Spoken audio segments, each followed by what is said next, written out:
देखो हम लोग और क्वेश्चन करते हैं आगे। देखो जैसे फॉर एग्जांपल एक क्वेश्चन हमें दिया गया है। देखो ये F X equal to cos X plus 1/x² + 3 और हमसे कहा गया है कि ग्रेटेस्ट वैल्यू निकालिए, है ना। हमसे कहा गया है इस फंक्शन की ग्रेटेस्ट वैल्यू निकालिए। देखो क्या होगा, ध्यान दो यहां पर। जैसे ये दो फंक्शंस का सम है, देखो जैसे कभी भी अगर ऐसा दो फंक्शंस का सम आ जाए, तो मैंने पहले भी आपको बताया था कि दो फंक्शन का अगर सम आ जाए और देखो दोनों में सेम वेरिएबल है, हमें ग्रेटेस्ट वैल्यू चाहिए। देखो हम एक काम करें, चेक करें कि कहीं ऐसा तो नहीं सेम पॉइंट पर दोनों ग्रेटेस्ट हो रहे हो। देखो जैसे ये है फंक्शन y बराबर cos x, cos की मैक्सिमम वैल्यू क्या होती है 1, और वो कहां होती है x बराबर 0 पर। x बराबर 0 पर देखो cos की मैक्सिमम वैल्यू 1 होती है। देखो दूसरा फंक्शन क्या है, y बराबर 1/x² + 3। अब देखो इसकी मैक्सिमम वैल्यू क्या होगी। देखो ये वैल्यू मैक्सिमम तब होगी जब ये डिनोमिनेटर मिनिमम हो, क्योंकि ऊपर तो कांस्टेंट है, ऊपर कांस्टेंट है, नीचे वाले x पर ही डिपेंड करेगा ये, है ना। नीचे वाले देखो x पर डिपेंड करेगा ये। तो इस फंक्शन की वैल्यू देखो मैक्सिमम कब होगी, जब ये मिनिमम होगा, और ये मिनिमम कब होगा, x बराबर 0 पर। तो मतलब x बराबर 0 पर इसकी वैल्यू भी ग्रेटेस्ट हो जाएगी। और अगर आपको ये बात नहीं समझ में आ रही है, देखो वैसे तो ऊपर कांस्टेंट है, ये डिनोमिनेटर पर ही डिपेंड कर रहा है, तो डिनोमिनेटर अगर मिनिमम हुआ तब पूरा मैक्सिमम होगा। डिनोमिनेटर क्या है बोलो, x² + 3, और x² + 3 की वैल्यू मिनिमम कब होगी, जब x बराबर 0 होगा। तो मतलब x बराबर 0 पर देखो ये मिनिमम होगा और पूरा टर्म क्या होगा बोलो, मैक्सिमम होगा। ध्यान दो, तो इसका मतलब x बराबर 0 पर y की वैल्यू यहां से भी मैक्सिमम मिलेगी, और वो y की मैक्सिमम वैल्यू क्या होगी बोलो, 1/3 होगी। ठीक है।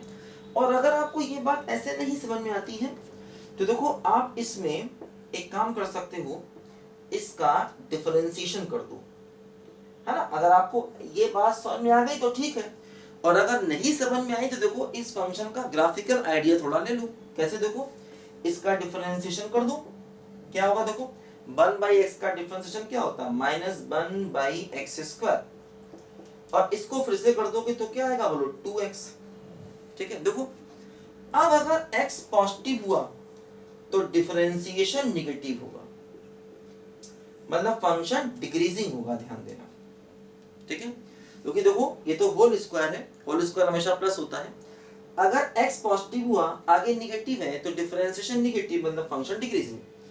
और अगर x निगेटिव हुआ तो डिफरेंशिएशन क्या होगा बोलो, पॉजिटिव, यानी फंक्शन क्या हो जाएगा बोलो, इंक्रीजिंग। ध्यान दो, क्योंकि अगर x को निगेटिव लोगे तो निगेटिव इंटू निगेटिव मिलके क्या हो जाएगा, पॉजिटिव।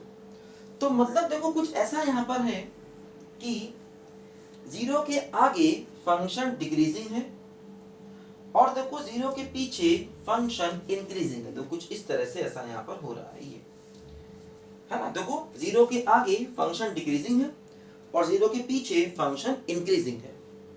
ठीक है। और अगर हम x को इंफिनिटी लेंगे तो y देखो 0 होगा, ऑलमोस्ट ऐसे ग्राफ जाएगा। और अगर हम x को -इंफिनिटी लेंगे तब भी देखो y ऑलमोस्ट 0 होगा। अगर x इंफिनिटी लोगे तो 1/∞y0, x को -इंफिनिटी लोगे तब भी y 0, और अगर x को 0 रखोगे तो y की वैल्यू क्या आएगी बोलो, 1/3। देखो वो इस पॉइंट पर मिनिमम वैल्यू हो गई 1/3, है ना। x = 0 पर y की वैल्यू क्या हो गई बोलो, मिनिमम हो गई। क्या हो गया बोलो, 0,1/3।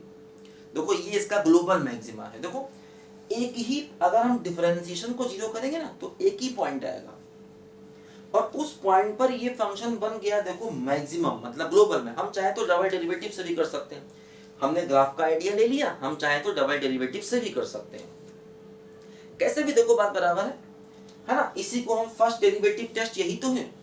देखो 0 के आगे d/dx नेगेटिव, 0 के पीछे d/dx पॉजिटिव, है ना, 0 के पीछे dy dx पॉजिटिव, 0 के आगे dy dx नेगेटिव, तो इस पॉइंट पर क्या होता है, ग्लोबल मैक्सिमा। यही तो फर्स्ट डेरिवेटिव टेस्ट है ना। और अकेला ही मैक्सिमा मिला, इसका मतलब वही ग्लोबल मैक्सिमा होगा, है ना। लोकल मैक्सिमा या लोकल मिनिमा देखो अकेला ही मिल रहा है, क्योंकि देखो ये फंक्शन हर जगह कंटिन्यूअस, हर जगह डिफरेंशिएबल है, क्योंकि देखो इसका डिनोमिनेटर कभी भी 0 नहीं है, डिनोमिनेटर 0 नहीं है, मतलब हर जगह ये फंक्शन कंटिन्यूअस है, हर जगह डिफरेंशिएबल है, और एक ही पॉइंट पर डिफरेंशिएशन 0 है। अगर हम dy dx को 0 कर देंगे, देखो अगर हम इस टर्म को 0 कर देंगे तो x की सिर्फ एक वैल्यू मिलेगी, वो क्या होगी, 0। और 0 पर क्या है बोलो, मैक्सिमम, है ना, और अकेला ही मैक्सिमम है, तो वही ग्लोबल मैक्सिमम होगा।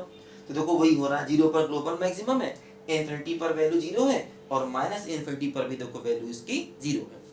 तो कुल मिलाकर के देखो इस फंक्शन की मैक्सिमम वैल्यू 1/3 है, जो मैंने आपको पहले बता दिया। तो देखो क्या हो रहा है कि x बराबर 0 पर इस फंक्शन की वैल्यू भी मैक्सिमम और इस फंक्शन की वैल्यू भी मैक्सिमम, तो कुल मिलाकर के पूरे फंक्शन की वैल्यू भी क्या हो जाएगी, मैक्सिमम। देखो ये क्या हो गया, cos 0 यानी 1 और प्लस 1/3, तो आंसर क्या आ गया बोलो, 4/3 आंसर आ गया, है ना।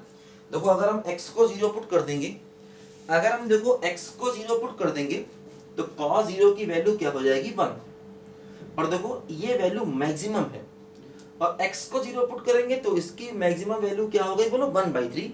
तो कुल मिलाकर के देखो पूरे फंक्शन की भी मैक्सिमम वैल्यू क्या हो गई, 4/3, और वो किस पॉइंट पर है, सेम पॉइंट पर है। तो जब सेम पॉइंट पर दोनों फंक्शन मैक्सिमम है तो वही मैक्सिमम वैल्यू। हाँ, ऐसा भी हो सकता था अगर सेम पॉइंट पर दोनों फंक्शन मिनिमम होते तो वही मिनिमम वैल्यू।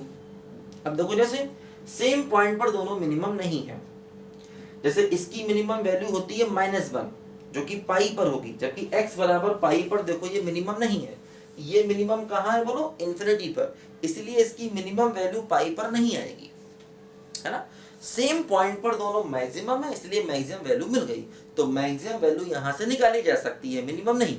लीस्ट वैल्यू यहाँ से नहीं निकाल सकते, ग्रेटेस्ट निकाल सकते हैं, देखो निकाल दिया, क्योंकि सेम पॉइंट पर दोनों वैल्यू ग्रेटेस्ट है, ध्यान दो, इसलिए हम ऐसा कर पाए। ठीक है, लिखो बच्चों ध्यान से फटाफट जल्दी इसको।